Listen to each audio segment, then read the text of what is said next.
So with these institutional welcomes from the embassy and ourselves, I hope there's enough energy to tackle the day. We will now delve into the subject itself. We will start with a little presentation of Mrs. Kristina Haverkamp, Managing Director of the DENA. She's not with us today, but she has given us a little insight, which she would have liked to set up here, but she will do it by streaming, by video. Ladies and gentlemen, esteemed colleagues and distinguished guests, it is an honor to address you today at the German-Spanish Energy Day. On behalf of the German Energy Agency, I would like to extend a warm welcome to all of you. This event provides us with an important opportunity to reflect on the current challenges we face, but also on the opportunities for cooperation between Germany and Spain in the energy transition. Europe is currently facing a set of interconnected challenges that are testing our resilience and our ability to act. The geopolitical landscape has become increasingly unstable with the war in Ukraine, tensions in the broader region, and shifting global power dynamics. At the same time, Europe is still grappling with the economic aftermath of the COVID pandemic, the natural gas crisis, and the slower than expected recovery. To make matters even more uncertain, the election of Donald Trump as President of the United States has added another layer of unpredictability to the global stage. In such an environment, the need for European unity is greater than ever before. Europe will only be able to navigate these multiple challenges successfully if we stand together and pull in the same direction. And it is countries like Germany and Spain, two of the largest economies in the European Union, that will play a central role in overcoming these challenges and in guiding our continent to a climate-neutral future. Both of our countries have made significant progress in the energy transition in the power sector and in the industry sector. Germany and Spain invested heavily in wind, in solar, and in other green technologies, increasing energy efficiency and improving electrification, thus positioning themselves as one of the leaders in the joint fight against climate change. However, when we look at other sectors in Germany, in particular at the building and transport sector, we can see that the pace of transformation is not yet fast enough to reach our joint goal of climate neutrality by the mid of the century. More must be done to decarbonize these sectors and to ensure that the overall energy transition remains on track. This is where bilateral cooperation between Germany and Spain becomes crucial. Both our countries have a shared interest in advancing clean energy solutions, and both stand to benefit from working more closely together, particularly in areas such as green hydrogen. Green hydrogen is essential for Europe's energy future and resilience, and it is an area where Germany and Spain can lead the way together. Whether it is green hydrogen for industrial use or for use in the power sector, our collaboration in this field will not only strengthen our energy security, but it will also contribute to the broader European energy market. However, let me be clear. The success of energy transition will not only depend on technological advancements and cooperation. For the transformation to be sustainable and successful, we must ensure that Europe's economy remains competitive. Businesses and consumers must see that the investments required for the transition make economic sense and that they offer long-term benefits. And this is where the role of policy is vital. The right regulatory framework is key to driving investments. Policymakers in both Germany and Spain must create conditions that support innovation, that incentivize green technologies, and that provide clear, long-term signals for the industry. The right balance between incentives on the one hand side and regulations on the other hand side will be crucial in ensuring that companies and consumers are willing to invest in the future without putting undue strain on economic growth. In conclusion, the challenges before us are significant, but so are the opportunities. By working together, by strengthening our cooperation in areas such as hydrogen, renewable energy and innovation, Germany and Spain can lead the way in Europe's energy transition, and by doing so, we can ensure that our economies remain competitive, resilient, and sustainable for the generations to come. I very much look forward to continuing this important dialogue and to exploring further opportunities for collaboration between our two countries. Thank you very much.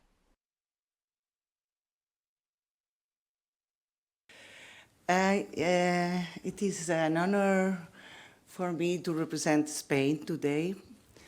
I would like to start by thanking the Chamber of Commerce, the Embassy, to organize this first German-Spanish Energy Day. I hope it is the first, but not the last.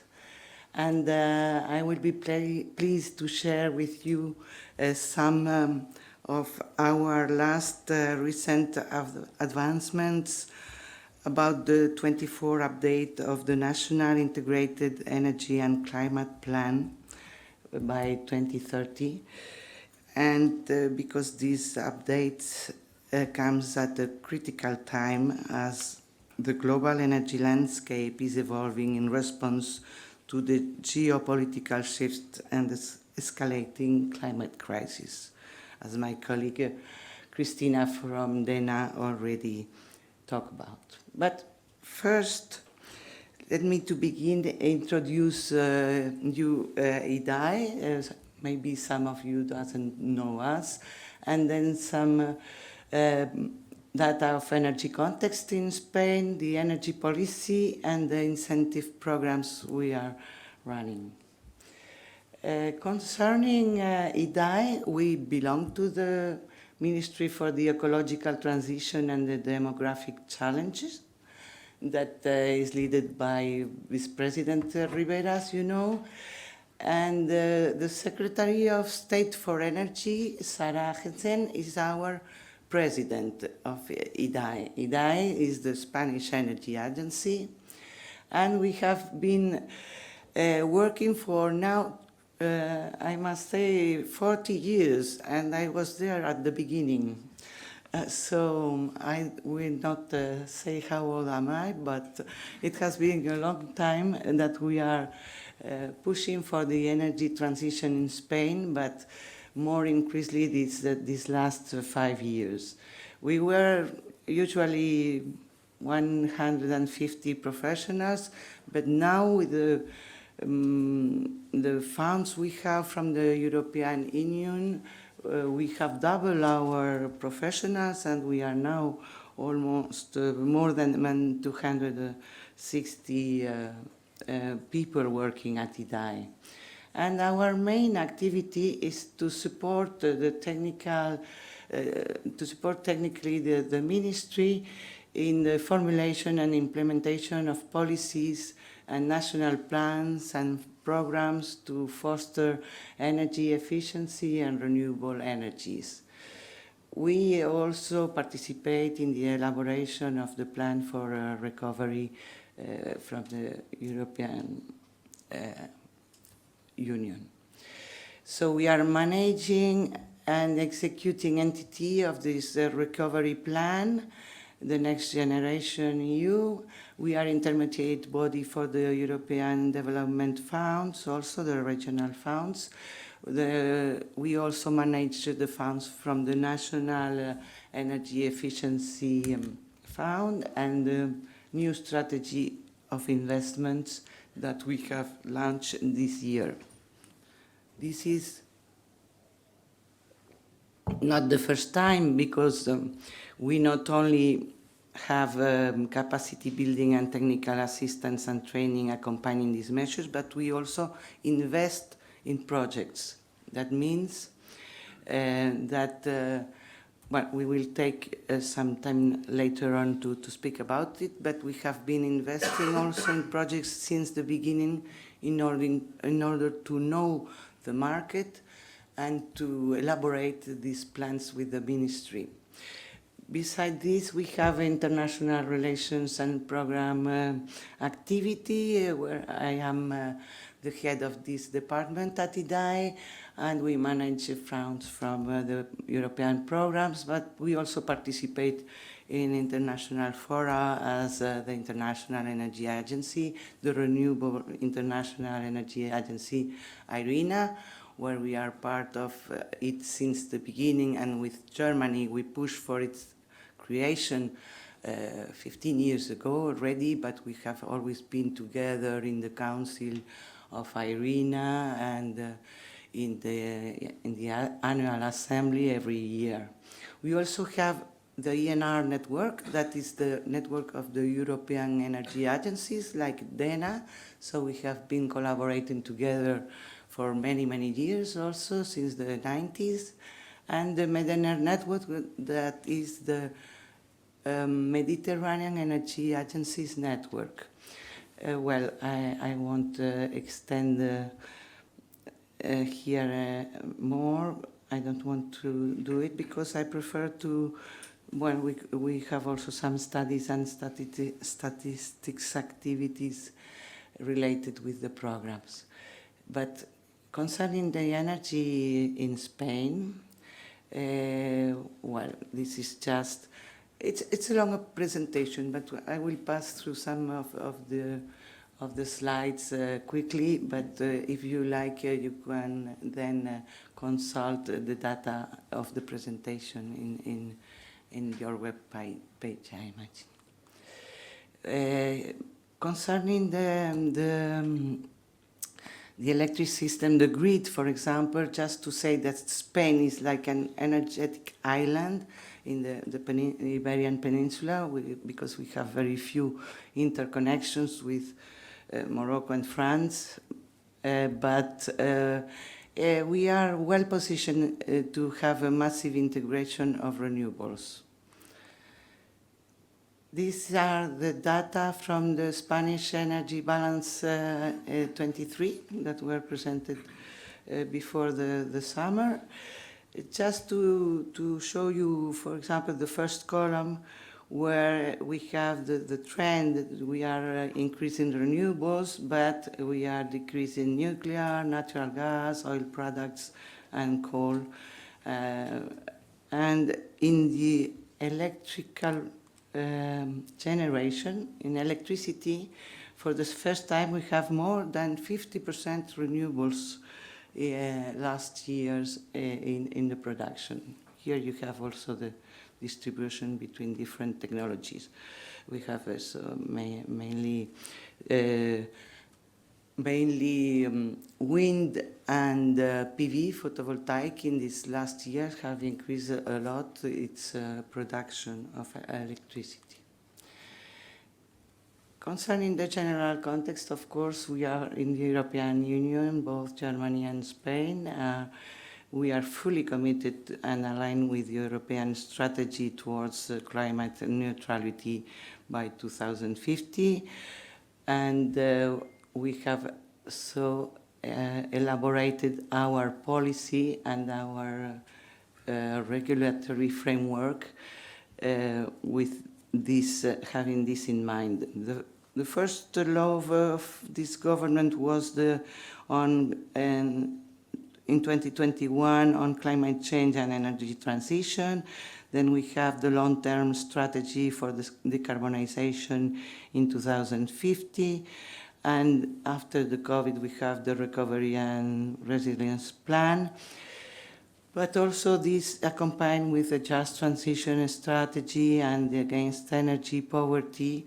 And of course, our main instrument is the national plan, National Energy and Climate Plan 2021-2030, with different strategic and sectorial roadmaps and strategies.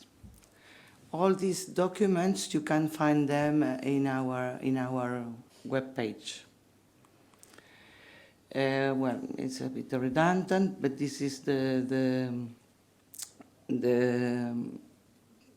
just transition toward climate neutrality is the long-term decarbonization strategy 2050 with the national plans that comes in different years to reach this neutrality by 2050.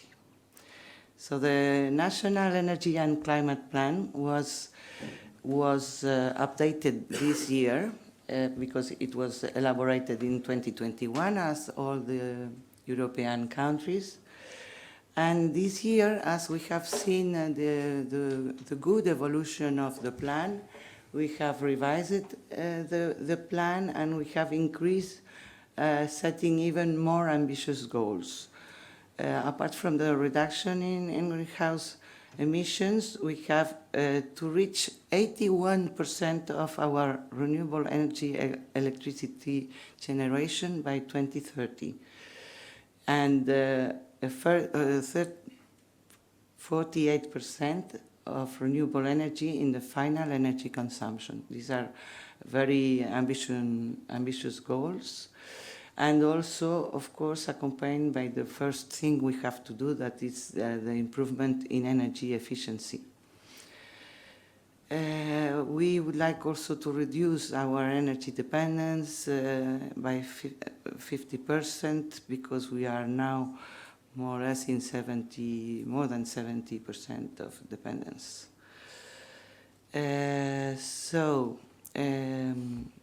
These are the same figures comparing with the first plan in 2021 and the revision of by this year. These are the data with technologies. We have to double the wind power capacity and to triple the solar PV capacity. We also would like to have 12 gigawatt of electrolyzers for hydrogen, 20 terawatt hour from biogas. Also, we are increasing storage technologies. And of course, energy efficiency. We would like also to have electric vehicles by more than 5 million units. And the increase of the power demand, the electrification of the economy also will increase. These are more or less the same with also other technologies like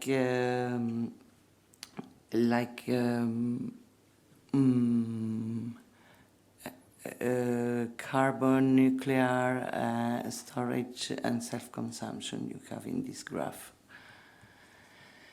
This will mean an overall investment expected in this decade of more than 300,000 million euro.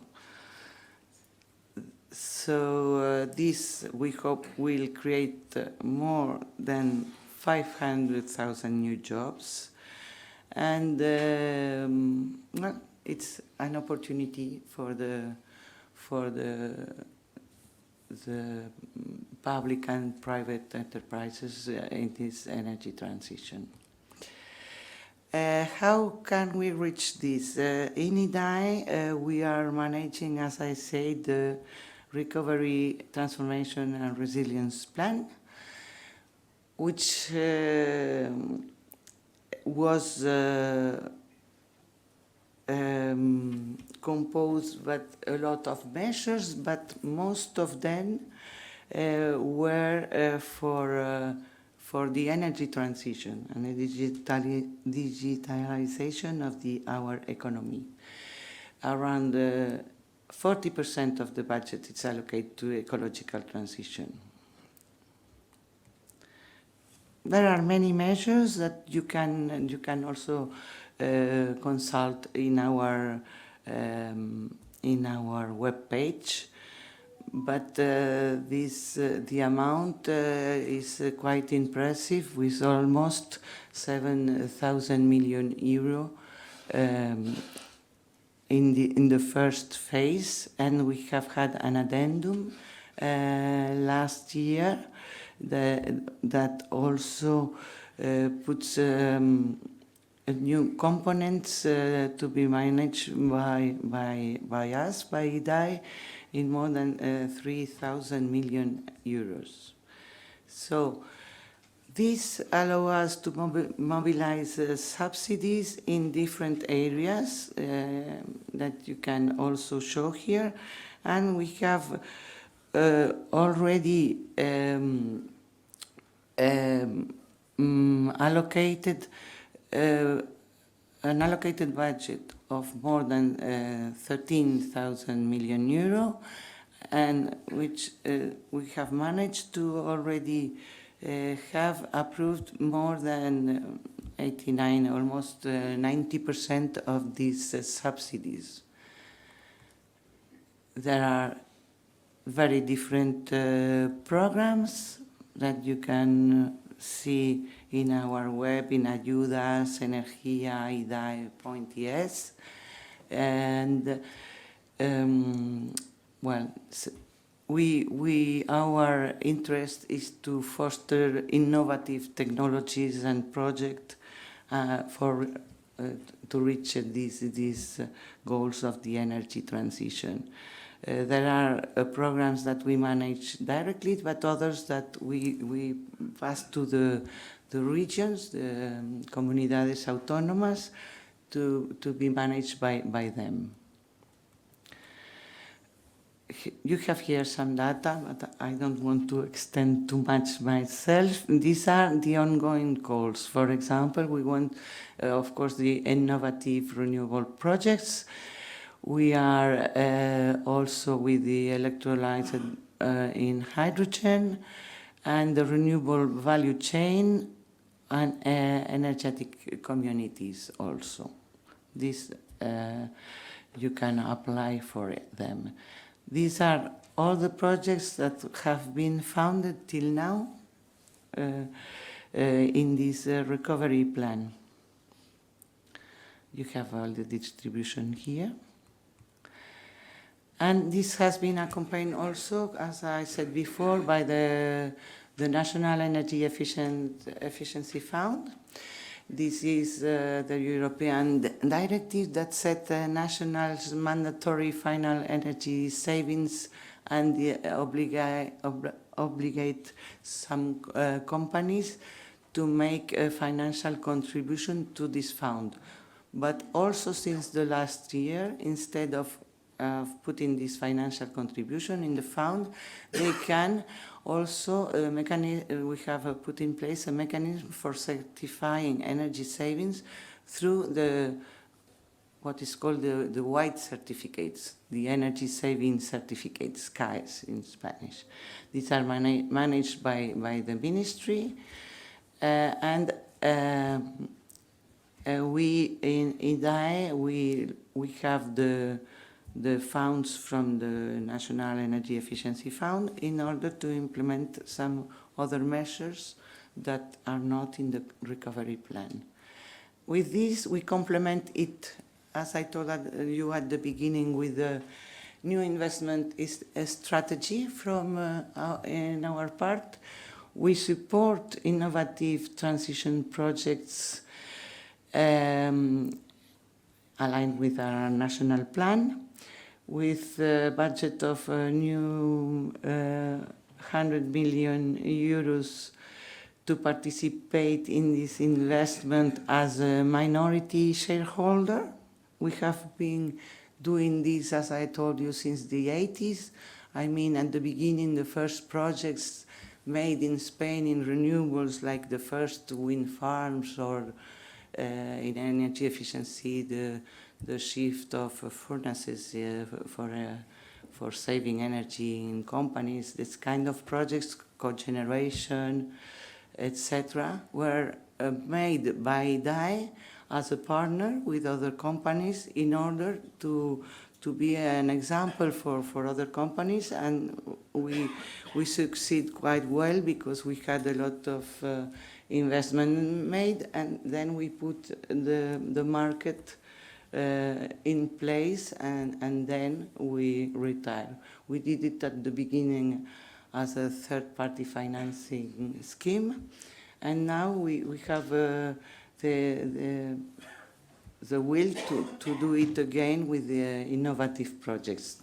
That means not to compete with the private sector, but to show and demonstrate with innovative projects. And well, all these investments have made Spain, like Germany first, and then Spain, to be in the first places of this index elaborated by Ernst & Young as the most attractive investment countries of the world.